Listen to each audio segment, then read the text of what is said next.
We'll start our conversation about eukaryotic gene expression regulation. And here's a picture of a chromosome. Some of you may find something wrong about this picture. If not, hang tight, we'll come back to this. But mostly we'll be talking about chromosomes today because, as I mentioned last week, while the 4 recognized stages of gene expression regulation in both, while the 4 primarily recognized stages of gene expression regulation when you consider bacteria and eukaryotes are transcriptional regulation, post-transcriptional, translational, and post-translational. In eukaryotes, we kind of need to add a prior stage that we could call pre-transcriptional regulation, but that in many other sources you'll find as epigenetic regulation of gene expression. So we'll start there. Today we'll talk mostly about how eukaryotes regulate chromatin and how they methylate DNA, both of which are mechanisms for making DNA more or less accessible for genes in them to be expressed. So I'd like to start with this silly exercise. I would invite everybody to draw a chromosome. All right, cool. So as you can appreciate here, these are some of the things that I saw walking here on the front row. As you can appreciate, there is a predominance of these famous X-shaped structures, like the one that I just showed you in the opening slide, right? Then there was this, which I take it to be sort of a slightly more detailed version of one of these thicker bars, right? It's a line that is sort of condensed in itself, a little bit of a middle loop, and then the rest of that line condensed in itself. And then an interesting one, this guy here. Turns out that in their own way, they're all correct, right? So if someone asks you to draw a chromosome and you draw something like this, what you're drawing is a eukaryotic chromosome in a cell that is just about to divide, right? And that needs to condense that DNA that it has in these highly condensed structures that then it can later divvy up physically more easily than if that DNA was all loose and like a long and very long and thin spaghetti that could tangle on itself. That is correct too, because like I said before, it's essentially a more detailed version of that, right? So that's the line that is highly condensed on itself with a structure in the middle and then the rest of it. And what's that? I'm going to point to the author. What's that? Why did you draw a chromosome like an oval? Do any organisms have these oval-shaped chromosomes? Isn't it like when it's being unwound in order to like try to replicate it with the DNA? Oh, I see. So I think what you're thinking is this. So if we had the double helix on both sides of this thing, right? Yeah. Is that what you mean? Mm-hmm. Yeah. So I suppose you could say that's what we would normally call either a replication fork or actually a transcription bubble, as we will see in a few slides. But aside from that, forget that for a second, there are chromosomes that have that shape. They're circular and closed on themselves, if you will. Bacterial. But prokaryotic chromosomes look like that. Their circular DNA molecules don't have free ends. They actually attach both ends to one another. They close up and form circles like that, right? So all of these shapes are in their own way correct. And they emphasize a reality, and that is that chromosomes don't exist in any particular conformation. They will adopt different conformations depending on what organisms they're from or they're in and what stages of the, let's say, the life of a cell, particularly in eukaryotes. Okay? All right, so let's discuss precisely that, how chromosomes adopt different spatial configurations and different conformations in space to accommodate to different realities. Let's talk about bacterial chromosomes first. So here on the left, you see a schematic cartoon of the one chromosome from E. coli, the sort of model bacterium. These bacteria live in many places, including our guts. And the chromosome, the genomic chromosome in E. coli is depicted here. And what you see in yellow, so the outer circle is the actual map of that chromosome. In yellow, you see all of the genes that are read in one direction, and in cyan, you see all of the genes that are read in the other direction, right? If you guys remember when we talked about transcription, there's nothing inherent to both strands of DNA that says that one always has to be the template strand for transcription and the other one always have to be the coding. Both strands can be used as either, and directions of transcription can go one way or the other. Same applies to bacteria. So you have some genes being expressed one way, some other genes being expressed the other. I'm not going to go too deep into this, but just to point out that one of the first challenges that cells have when dealing with DNA is that these DNA molecules, be it circular like bacterial chromosomes or linear like eukaryotic chromosomes, they're very, very long and very, very large in size, way larger than the actual cell they occupy, right? It is calculated, for instance, that if you were to stretch all of the human DNA, it would take approximately almost 2 meters, almost 2 yards in length. And think about how wide any of our cells is. We're talking the order of microns, right? So we're talking 6 orders of magnitude smaller than the DNA that they should contain. So what do cells do? They need to compact those chromosomes really, really, really tight such that they can fit in such small spaces. Bacteria do it this way. So if you have a double helix, like the one depicted here, in a way going back to what you were mentioning before, if you were to open and separate the 2 strands anywhere in that double helix, what that's going to do is cause some super torsion on both sides of that bubble that we're opening, right? If you have these 2 strings that are wound over one another and then you open a bubble in the middle of them, both ends of that double helix will start spinning to accommodate for that super torsion. So if the ends of a chromosome are free, then they can compensate for the super torsion by spinning like, propellers in a boat or on an airplane. Now, I told you that bacterial chromosomes are closed. They don't have free ends. Both ends of a bacterial chromosome are attached to one another.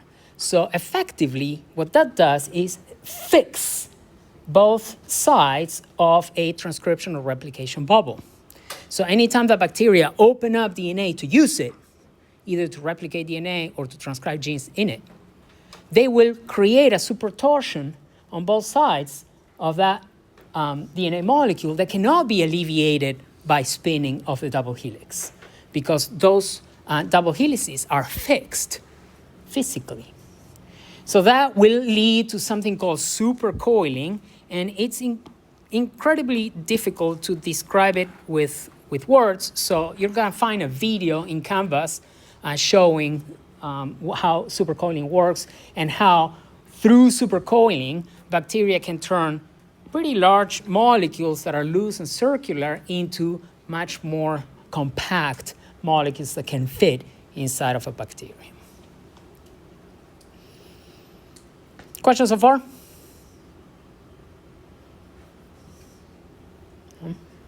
All right.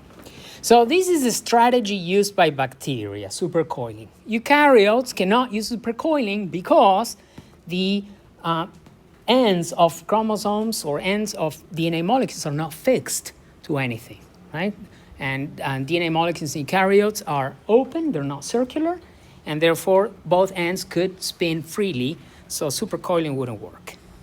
Instead, what eukaryotes do is they utilize proteins to induce increasingly higher orders of compaction in the DNA molecule. So what this slide shows is the entire range of compaction that DNA can exist in eukaryotes. We go from naked DNA, or the famous double helix, all the way to the super condensed metaphasic chromosomes that we're all so familiar with, those X-shaped structures that we see in pop culture, sci-fi shows and whatnot. Right? We'll discuss how we go from one to the other, but those are essentially the various levels of compaction in DNA. And the reason I wanted to bring up, again, the image that is on the first slide is because that image is one of the first things that pops up in Google when you type eukaryotic chromosome. What's wrong about this image? There isn't just a single double helix running down each chromosome. Exactly. So what this image implies is that the two arms, or forearms if you will, but the arms on both sides of any of these highly condensed metaphasic chromosomes are made up of a stretched out double helix. And that is not true. The double helix exists here, but it goes through several phases of compaction before it can form these thick prometaphasic chromosome arms. So it's not true that if you were to look with some kind of funny microscope inside the arms of a metaphasic chromosome, you would see the double helix stretched out like that. Okay? You come across a lot. You come across this a lot in, like I said, cartoons and drawings and whatnot. Make sure that you get that idea out of your head because it's wrong. All right, so how do we go from one end to the other? So on one end, we have naked DNA. We call it naked DNA because it's the DNA molecule, nothing else in it. And it's the conformation in DNA that allows for use of the information contained in it, right? So this naked DNA is the one that RNA polymerase is used to transcribe, is the one that DNA polymerase is used to replicate DNA, right? That proteins that fix damage in DNA access to do their fixing. So it's simply the DNA molecule in its double helix form. And we've seen cartoons like this before. There's the transcription bubble with RNA polymerase reading through the template strand and making some RNA transcript. Now, most of eukaryotic DNA does not exist as naked DNA. Instead, it exists as what we call nucleosomes, or more generically speaking, chromatin. So chromatin is the interaction, if you will, between DNA and proteins that have a very special name. We call them histones. And the way this works, so these four cartoons here on the right show different pictures of the same thing, of nucleosomes, these units of chromatin that are formed when DNA wraps around histone proteins. Some of you may have seen this before, in which case it'll be like a quick review. Some of you, maybe this is the first time that you see this, so listen up, because this matters, it's important. So the way it works is you have a DNA molecule, and you have this histone core. It's the histone octamer, we call it, because there is 8 histone molecules in each of these histone cores, right? There is histones 2A and B, and histones 3 and 4. So that's 4 types of histones, but there is 2 of each. So 2 times 4, 8. 8 histone molecules make up these histone octamers. And it is around those histone octamers that DNA will wrap itself twice to form a nucleosome. Here you see a cartoon showing the nucleosome. Here you see another cartoon showing the atomic structure of what DNA wrapped around the histone octamer would look like. Here's sort of a schematic that points out something that we'll touch on a little later. It's not the most accurate from a sort of a chemical point of view, but what this cartoon of the histone octamer shows is these tails that emanate from each of these histone molecules and that are sort of hugging the DNA molecule. Very cartoonish, but it sort of brings home an important point that we'll emphasize a little later.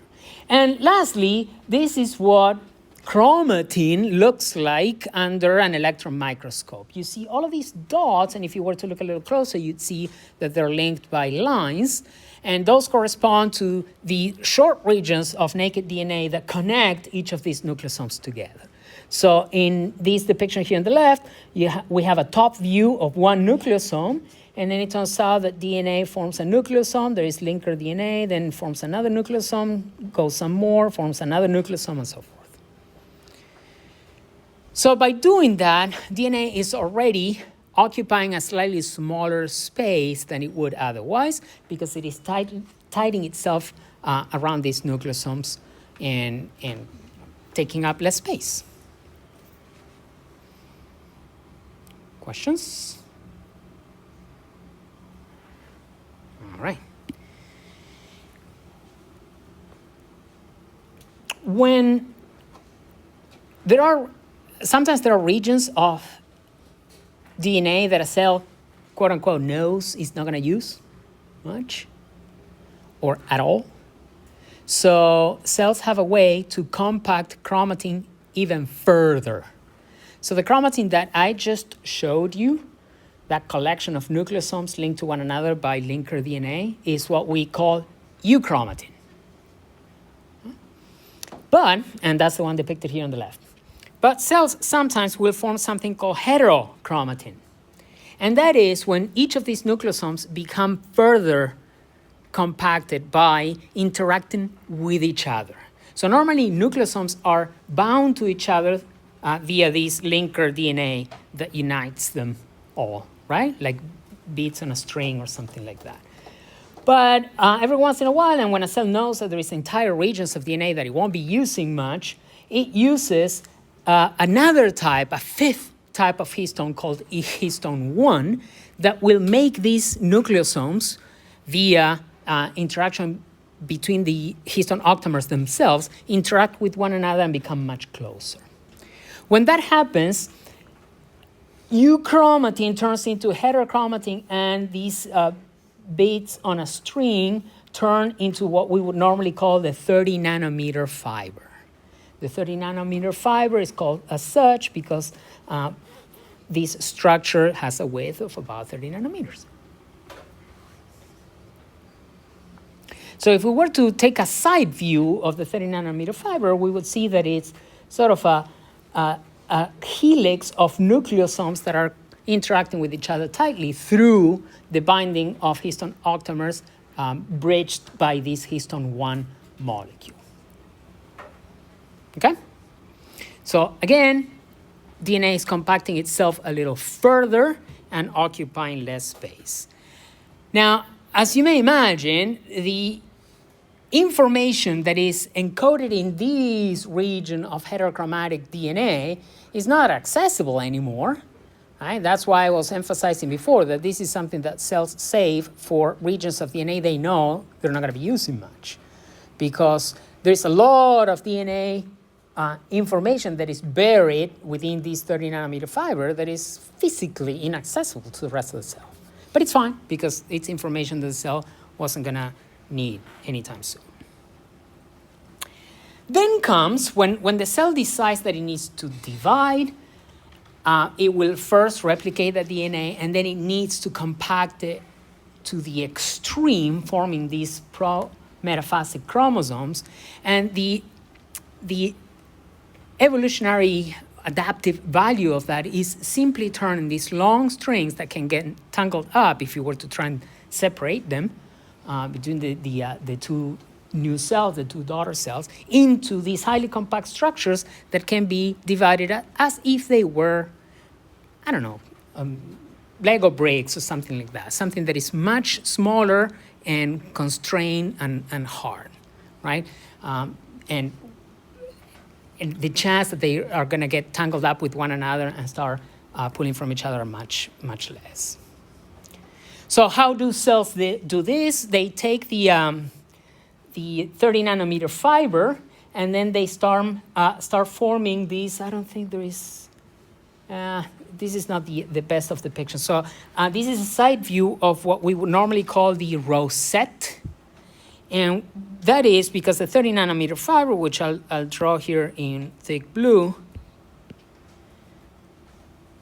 So there is the 30 nanometer fiber, and then it's this 30 nanometer fiber starts forming these flower-like structures by attaching to a central rod of another protein that serves as an anchor for these fibers. So the fiber will anchor to that central rod, then loop out, make a petal of that flower, come back, anchor itself again, then loop out, make another petal, and so forth. And it will keep doing it such that each of these flowers, if you will, starts stacking over each other, right? I don't know if that makes sense, but hopefully you can sort of create a mental picture of that. So imagine that these 30 nanometer fiber will make the petals of a daisy, and now you start stacking all of these daisies together on top of one another.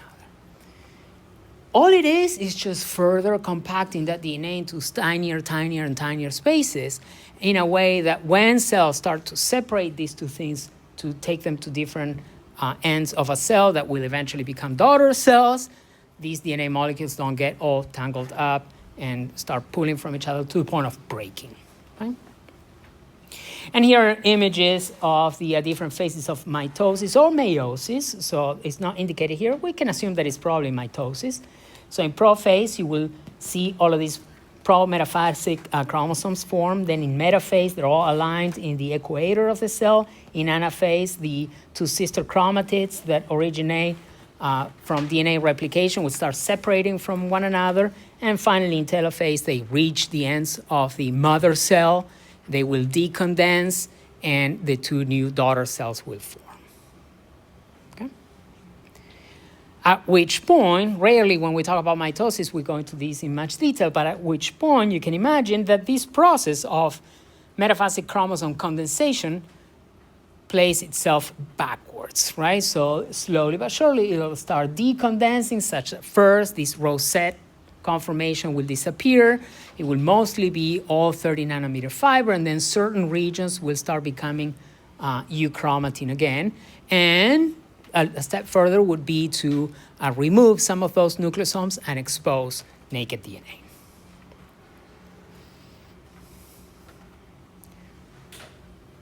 Questions, anyone? Okay. So, one last word about chromosomes. You may have heard this terminology before. We go back to this idea that these X-shaped structures that we're all familiar with originate from the fact that just before cells divvy up the DNA between the two daughter cells, there is two identical copies of each DNA molecule in eukaryotic cells. Each of them will make one of these chromatids. So an X-shaped chromosome will be two chromatids that are joined together at the centromere. One word of caution, we tend to think of these X-shaped structures with a centromere somewhere in the middle. In fact, all of the chromosomes that I saw you guys were drawing had the centromere in the middle. There are some chromosomes that will have the centromere towards one of the ends, and even some chromosomes that will have the centromere at the end of the chromosome. So instead of looking like our favorite X-shaped structure, they look like this, because the centromere is at one end. I know, weird, but it does happen. Okay? And finally, at the end of eukaryotic chromosomes, there is this very peculiar structure called the telomere. It's the end of the molecule. And for reasons that have to do with how DNA replication works, telomeres are simply a repetition of the same sequence of DNA over and over and over and over and over again. Why do eukaryotic cells do that? Because every time that eukaryotic cells replicate their chromosomes, they have a hard time getting the beginning of the DNA molecule right. So they always start replication a little inwards, if you will. Now, from a zygote, from that cell that comes from fertilization after reproduction, to a fully formed organism, there's going to be many, many, many divisions in between. If in each of those divisions, cells cannot really get the beginning of a DNA molecule right, and they always start copying a little inwards, with every round of division, they would lose a little information. So to counter that, evolution sort of created this clever mechanism of making just some fake sequence at the end of chromosomes that are repetition of just some nonsense sequence over and over and over again that buffers this problem. So anytime that cells divide and will replicate their DNA, they will start a little inwards, but they're not going to really be missing any meaningful information because it's thousands and thousands and thousands of nucleotides that just don't code any information. They're just nonsense. Okay? Is it just like a placeholder? A placeholder, or what would we call it? Something that you don't mind losing to erosion, right? So with every round of replication, there is a little bit of erosion at the end. So what cells protect themselves against that by having extra sequence that they don't mind losing. Isn't it also called a cap? Like, Mm, it's like it caps the chromosome from preventing the unravel as well. the unraveling? Well, because isn't it like when it's trying to do mitosis, it has to fold in, but because of that, it also prevents the chromosome from unfolding while trying to do mitosis. Like to unravel, I guess. I'll take your word for it. I never really came across that information, but I Well, believe I'm you. just trying to remember from my biochem class. Yeah, since I don't know exactly what you're talking about, but it sounds reasonable. So I never heard that, but that just reveals my ignorance, not yours. Like a poly A tail? Like a poly A tail in a way, right? So when we talked about poly A tails, we mentioned that should an RNA encounter a nuclease, if that nuclease were to start eating up that RNA molecule from the poly A tail, it would be a while until it finds any meaningful information. So yes, that in a way. We're still missing an everyday metaphor for what that would be. I don't know if placeholder would do it. Like armor almost? Armor, I suppose, yeah. Something that you have extra because you know that it will erode, but you don't mind. Time to wax poetic and come out with a metaphor. All right, the reason I bring up telomeres is because telomeres are known to be directly associated with aging in cells. So when cells have gone through enough rounds of replication that they have eroded the telomeres until they reach the point of approximating meaningful DNA sequence, cells have a way to detect that. They can see that the telomere has been eroded to almost to the limit, so then they stop dividing. And that's a cell that sort of checks itself out from the dividing game. Except that once in a while, cells will express an enzyme called telomerase. And telomerase is an enzyme that will go and make more telomeres, right? So a cell has approached the limit of telomere shortening that would make a cell stop dividing. But if for some weird reason, let's say a mutation, it starts expressing telomerase again, now that cell can keep extending those telomeres and that cell will never stop dividing. What does that sound like? Cancer. So one of the features of cancers is that they have the capacity to constantly extend telomeres, okay? And all they need to do is express that enzyme, telomerase, plus a bunch of cofactors that telomerase uses.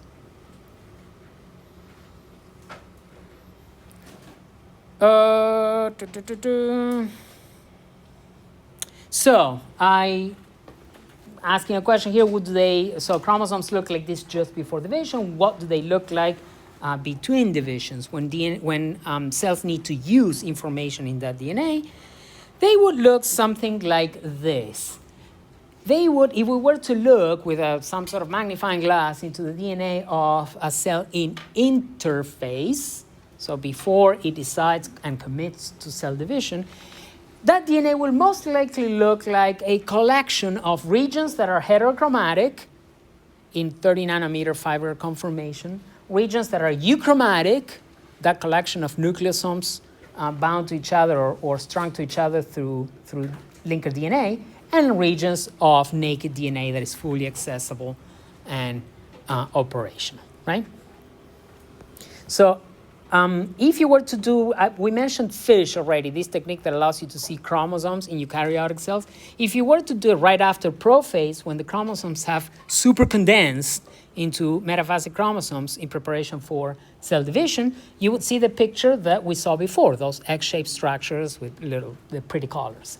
But if you apply FISH to an interphasic cell, this is what you would see in the nucleus, that the DNA is much more dispersed, right? It's much more loose, it's occupying the entirety of the nuclear space. And one of the things that FISH in interphasic cells has shown is that forever we thought that maybe if you were to look inside the nucleus of a eukaryotic cell, and let's say for argument's sake you had 3 chromosomes, and for simplicity I'll color one of the chromosomes blue, another one red, and another one green. One of the chromosomes would occupy the entire space of the nucleus. The other one would occupy the entire space of the nucleus, and the third one the same. That was the thinking forever. When FISH was invented and people started looking inside of the nuclei of interphasic cells, they started noticing that no, even in interphase, and even though DNA is relaxed and much closer to a linear molecule, this sort of collection of euchromatic, heterochromatic, and naked DNA regions, even then it still occupies relatively confined spaces within that nucleus. Okay? So, doesn't look like this, it looks more like that. Now, at a sort of a molecular level, that's what DNA would look like when the cells are not dividing. All right, so DNA has this capacity to condense itself or decondense itself, and cells have the capacity to condense DNA or decondense it. And we talked about euchromatin and heterochromatin already. Now let's discuss what it means for the expression of genes contained within different regions of DNA. So when DNA is in euchromatic conformation, some chunks of DNA are fully accessible, and genes are, for the most part, available for expression. A cell may be expressing those genes or not, but at least they're available, right? When cells form heterochromatin, any of the genes within that heterochromatic region will be, for the most part, inaccessible, and those genes become unavailable. Hence what we were discussing before, that cells reserve this for areas of DNA that they know they're not going to use. So how do cells loosen up or tighten up nucleosomes is what happens to make genes not only available, but actually start to be used. So that distinction between having a tight nucleosome or a loose nucleosome is what might make a gene from available but not expressed to not only available but expressed. And the way this works is by messing around with those histone tails that I mentioned before. In this cartoon, they look like little tails or arms that wrap around DNA. Again, cartoonish, but the idea is there. The way this works is there are chemical reactions, primarily methylation and acetylation of key specific amino acids in the histone molecules that will make those histone tails like DNA more or like it less. So the way it works is in histones, there is all of these, let me see, what color should I use? I'll use blue. So all of these amino acids that are in those tails that have a positive charge. I'm talking about lysines, I'm talking about arginines. These are amino acids at regular physiological pH, they can often be charged positively. Because they have a positive charge, they love DNA. DNA has a negative charge because of the phosphates in the backbone. So they like each other so much that they get really close to one another and they're tightly bound to each other. Through ionic interactions, there is no covalent bonding, but still, they really like one another. These acetylation and methylation modifications of those positively charged amino acids will take away those positive charges and basically neutralize them. The amino acids are not being cut out or anything like that. It's just that that positive charge is neutralized and turned into a neutral charge.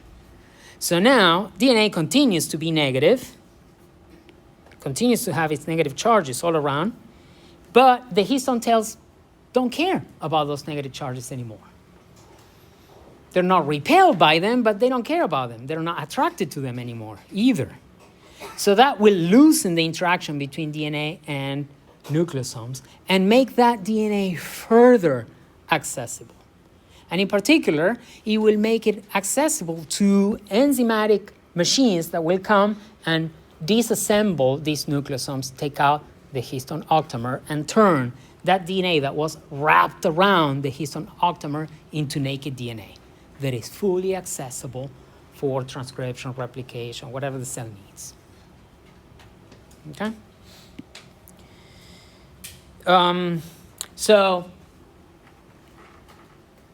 chemical modifications of the histone tails, here acetylation is mentioned, but like I said, methylation is another one, will make those DNA sequences more readily available to DNA readers, we call them, because what happens is now sequences that are important for transcription regulators in that DNA wrapped around nucleosomes has become more accessible to them, and there may be transcription regulators like those activators and repressors that we mentioned last week that may not be able to bind to their target sequences when DNA is tightly wrapped around the histone octamer, but may when it is more loosely wrapped around the histone octamer.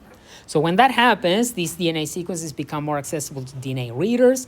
And now, what these transcriptional regulators often do is they bring in a series of nucleosome or chromatin remodeling factors, basically nucleosome removers. So these are enzymes whose job is to say, I'm going to take this histone octamer and disassemble it. And since there is no longer a histone octamer, now there is no longer a place for DNA to wrap around, and the whole thing falls apart, and DNA becomes fully accessible. So at this point, genes not only are available, but also they may be turned on and expressed at high levels.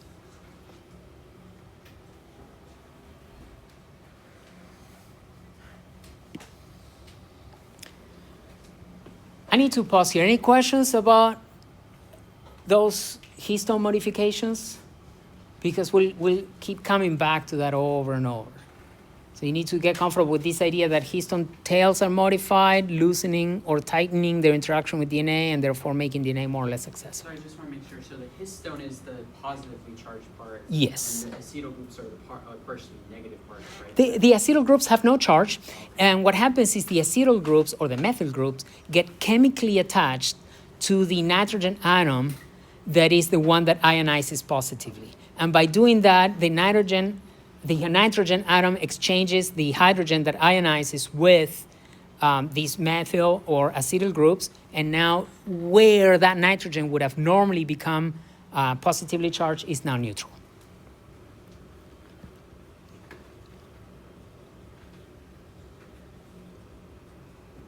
We good? All right, so now let's talk some more about this.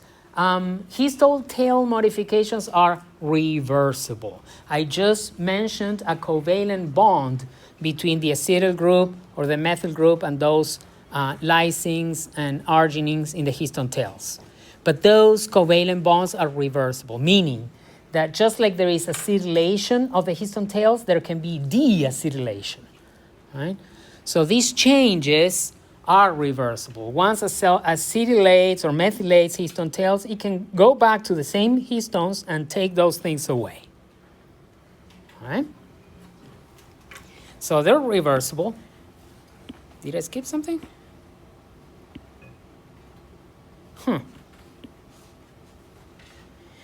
Okay, I may have skipped a slide. So the other thing that to remember about these histone modifications is, yes, they're reversible, but they're also very, very stable. I think that slide comes later. They're also very stable because, yes, it is true that cells can go and take out those methyl groups and acetyl groups they stuck in histone tails. But if they don't, those covalent bonds are fairly stable. right? These are not loose interactions. These are not a negative charge and a positive charge interacting with one another. This is a covalent chemical bond between the methyl group or acetyl group and those histone tails. So they're not going anywhere unless a new enzyme, a deacetylase or a demethylase, comes in and actively takes them out. Okay.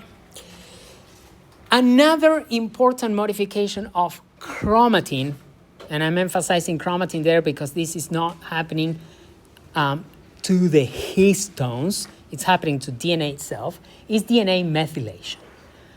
On the left, you see the nitrogen base and the nitrogenous base that corresponds to the nucleotide cytosine. And so that's the nitrogenous base in cytosine. And there are enzymes that can actually stick a methyl group into cytosine nucleotides in DNA. They won't do it just anywhere. They like to do it in regions of DNA that have these repeats of CG, CG, CG, CG, CG.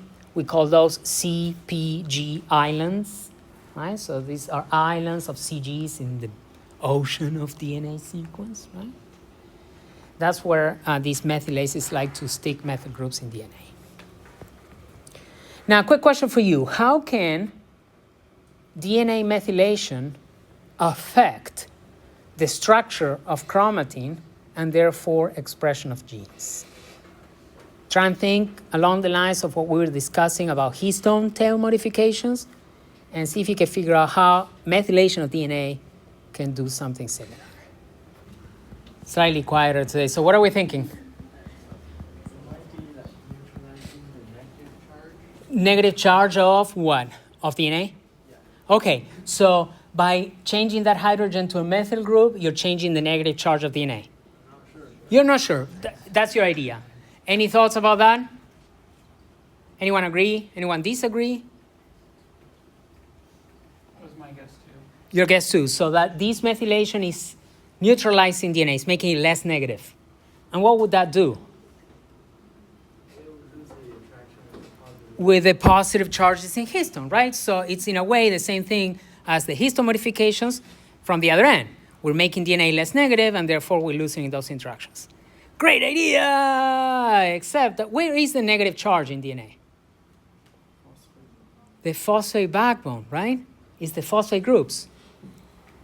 So this is the nitrogenous base that is looking inwards in the double helix. The phosphate group is somewhere out here. So no, that modification doesn't change the negativity of DNA. Negativity of DNA stays the same. So how else?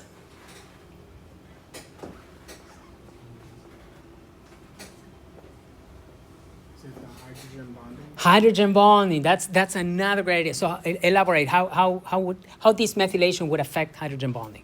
Because that's how the C and G are binding. Uh-huh. So hydrogen bonds are the ones pairing C's to G's, right? And that change of a hydrogen here to a methyl group might change that hydrogen bonding. Great idea. Except it is those three that form hydrogen bonds between C and G, not that guy there.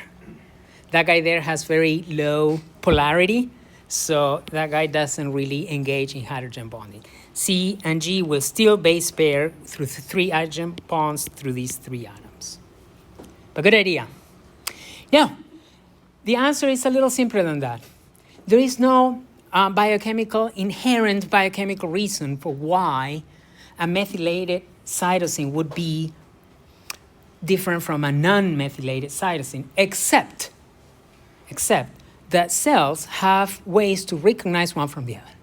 So there's nothing that will make this cytosine behave different than an unmethylated one, but it has that methyl group. And there are proteins in DNA that can recognize methylated cytosine from unmethylated ones. So the way this works is, let's imagine now that we have DNA there in a relatively loose euchromatic region, such that the histone tails are away from DNA because they've been acetylated or methylated. And now we have the DNA wrapped around the histone octamer, but not too tightly. and there is a region that is methylated in cytosines, in those CPG islands. The way this works is that these CPG islands that are methylating can now recruit a series of deacetylases. Oh, I meant the marker. There you go. So they can recruit deacetylases. So these proteins that can read methylated DNA will bind to them and serve as some sort of recruiter or summoning signal that calls these deacetylases in and demethylases in to demethylate those histone tails and now make that euchromatic region a little tighter again. Methylated DNA can also be bound by proteins that will induce the formation of heterochromatin.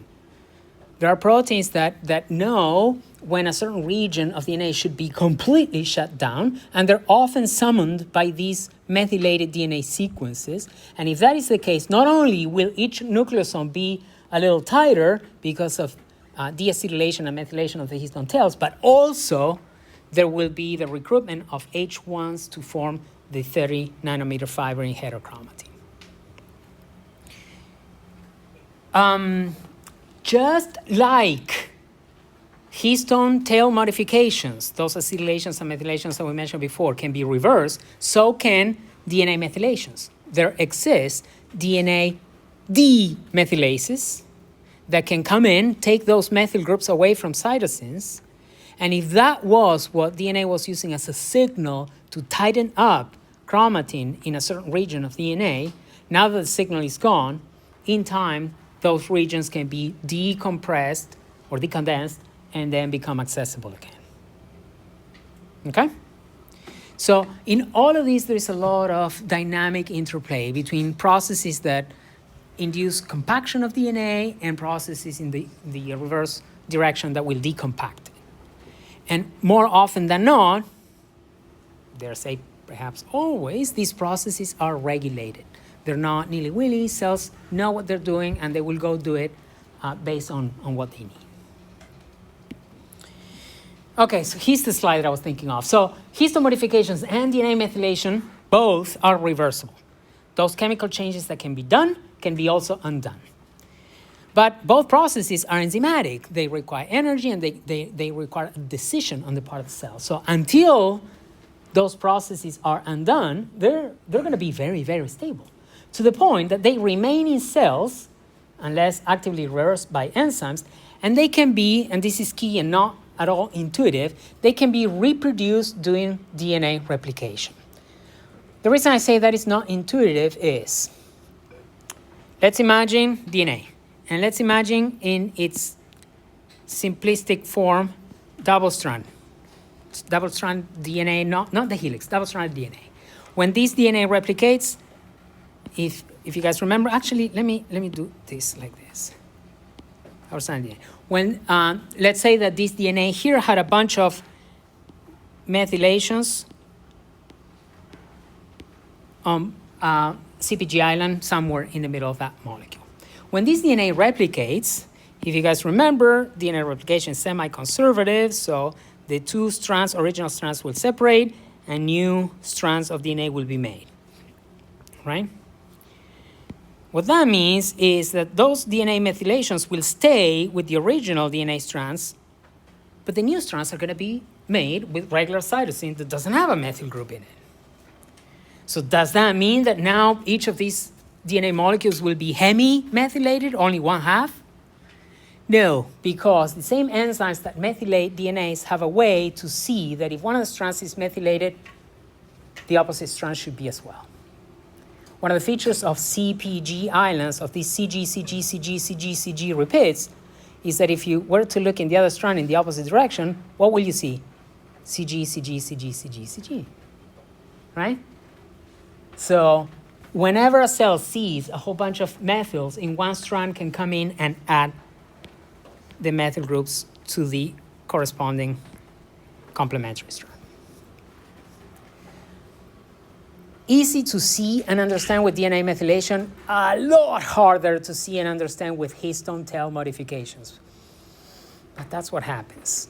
when a DNA molecule that was wrapped around a histone octamer that was heavily acetylated, and therefore a nucleosome that was pretty loose, gets replicated. Cells have a way, and there is a whole bunch of theories of how this happens, cells have a way to know, hey, wait a second, this region of DNA was in a loose nucleosome because that nucleosome was heavily acetylated and methylated. In the new DNA molecule, let's make sure that the DNA wraps around a heavily acetylated and methylated histone octamer such that the new nucleosome is loose as well. So not only are these modifications stable, but also they can be reproduced during DNA replication. And what that means is that these modifications can be inherited through cell divisions. So if a mother cell had a whole bunch of chromatin modifications in the form of histone modifications or DNA methylations, when that cell divides, both daughter cells will inherit the same chromatin modifications. Okay? And that is huge. That has huge implications in what we know as epigenetics. So let me first define epigenetics. Genetics refers to variation in physical appearance and traits that can be passed on from one generation to the next, right? So that's what we loosely understand as genetics, or classically understood as genetics. So DNA sequence differences that are reflected in phenotypic or physical differences, and these differences being inherited by next generation, right? Epigenetics refers to heritable changes in phenotype that are not associated with changes to DNA sequence. What this means is you have a parent organism with a bunch of physical traits and features. Progeny has the same DNA and the same physical traits and features. And when some of those physical traits and features you think are associated with a certain change in DNA sequence, when you go look in the DNA of the parent and the offspring, you don't see those genetic variants that you were expected to see. Let's say a certain condition that is associated with mutation of a gene, you go look in both the parent and the child, the parent and the offspring, and that particular gene is fine. So how come? Well, what happens is that the genetic information, the sequence of A, C's, T's, and G's that is being passed on from one generation to the next is normal. What is a little abnormal are some of these histone and DNA methylation pattern modifications, these chromatin modifications that are inherited from parent to offspring, that will make perfectly normal genes sequence-wise not be expressed normally, be expressed too much, be expressed too little, be expressed in the wrong places. So the sequence itself is fine, but the accessibility of that sequence to cells is what's messed up. Okay? Messed up, or in the case of development, it's actually what organisms want. So epigenetics is broadly divided into two subcategories. One is developmental epigenetics, and that is the study of how original zygotes will go through a series of differentiation processes by which they will establish group of cells that modify their chromatin in a way that will make certain groups of genes buried into chromatin, in heterochromatin, forever.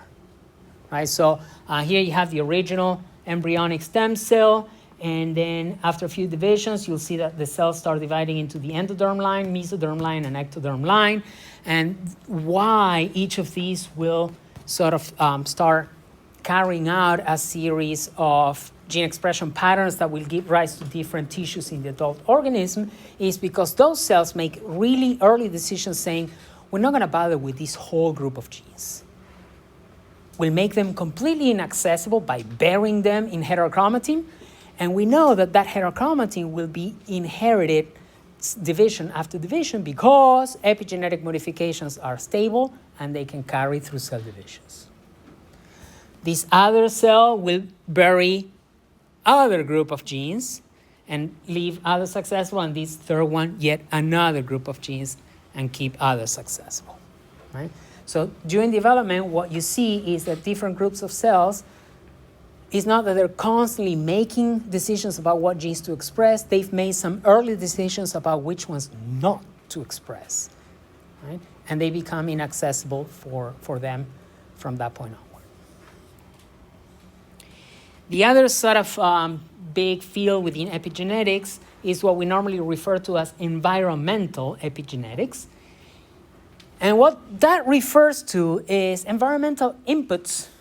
So by that I mean diet, habitat, certain interactions with the environment that can change the DNA methylation or histone modification patterns, what we refer to as the epigenome, the collection of histone and DNA methylation patterns that a cell carries, allowing a cell to keep a memory of past environments.